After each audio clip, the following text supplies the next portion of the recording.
మహారాష్ట్రలో అయితే భారీ మార్పులు తప్పవు. ఏంటవి అంటే, ఒకటి ఇక శివసేన, ఎన్‌సీపీ శరద్ పవార్ పార్టీలు తమ ఎంపీలని కాపాడుకోవడం కష్టమవుతుంది. తమ ఎమ్మెల్యేలని కాపాడుకోవడం కష్టమవుతది. ఎందుకంటే అసెంబ్లీ, పార్లమెంట్ ఎలక్షన్స్ అప్పుడు గట్టి ఎంపీ సీట్లు సాధించారాళ్ళు. అది నమ్ముకునినే అసెంబ్లీలో ఇక మాదే విజయం అన్నారు. తీరా చూస్తే పార్లమెంట్ ఎలక్షన్స్ అప్పుడు దెబ్బతిన్నటువంటి భారతీయ జనతా పార్టీ ఆ లోపాలను గమనించి అసెంబ్లీ టైంకి ప్రిపేర్ చేసుకుంది. దాంతో కొట్టిన దెబ్బ మామూలు దెబ్బ కాదు. అసెంబ్లీ ఎన్నికల్లో 2/3 మెజారిటీ వచ్చేటప్పటికి అసలు కనీస పోటీ లేకుండా ఖర్చయిపోయినటువంటి పరిస్థితి వీళ్ళ ముగ్గురిదయింది. అసెంబ్లీ ఎన్నికల తర్వాతనే ఎంపీలు బయటికి వెళ్ళడానికి రెడీ అయ్యారు. కొంతమంది బీజేపీలో చేరడానికి, కొంతమంది శివసేన షిండేలో చేరడానికి.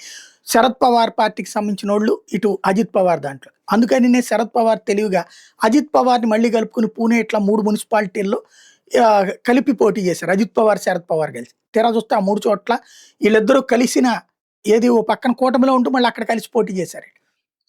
ప్రత్యర్థులతో చేతులు కలిపాడనమాట అజిత్ పవార్. అయినా ఆ 3 చోట్ల భారతీయ జనతా పార్టీ గెలవడం ద్వారా అజిత్ పవార్‌కి కూడా చాచి చెంప చెల్లుమనిపించినట్టయింది. దీంతో ఆ శరద్ పవార్ పార్టీలో ఉన్నటువంటి వాళ్ళు ఇప్పుడు బీజేపీ వైపుకి వచ్చేటందుకు అడుగులు వేస్తున్నారు. ఇటు భారతీయ జనతా పార్టీలోకి చేరడానికి శివసేనకి సంబంధించినటువంటి శరద్ పవార్ వర్గానికి సంబంధించిన ఎంపీలు ప్రిపేర్ అవుతున్నారు. ఎందుకంటే షిండేకి బలం ఉంది కరెక్టే, కానీ మహారాష్ట్రలో ఎస్పెషల్లీ ముంబైలో సెకండ్ ప్లేస్‌లోకి ఉద్ధవ్ థాకరే పార్టీ వచ్చింది 63 స్థానాలు. షిండే పార్టీ 29 స్థానాలతో సరిపెట్టుకుంది. అంటే షిండే కంటే కూడా ముంబైలో వచ్చేటప్పటికి ఇటు ఉద్ధవ్ థాకరేకే బలం ఉంది. దానికంటే భారతీయ జనతా పార్టీకి బలం ఉంది. అప్పుడు బీజేపీలో చేరడమే బెటర్ అన్నటువంటి రూట్‌లోకి వస్తున్నారు. దాంతో శివసేన, ఉద్ధవ్ థాకరే వర్గం ఎంపీలు ఇటు బీజేపీ బాటన పడుతున్నారు. కాంగ్రెస్ వాళ్ళు మాత్రం ఆ పార్టీలోనే ఉండడానికి సిద్ధంగా ఉన్నారు. ఎందుకంటే ఇద్దరో ముగ్గురో లేకపోతే ఒక 5గురు, 6గురు అవతలకి వెళ్ళారంటే సాధ్యం కాదు. డిఫెక్షన్ లా కిందకి వర్తిస్తుంది. మళ్ళీ రాజీనామాలు చేసి ఎన్నికల్లో పోటీ చేసి గెలిచే ఓపికలు వాళ్ళకి లేవు.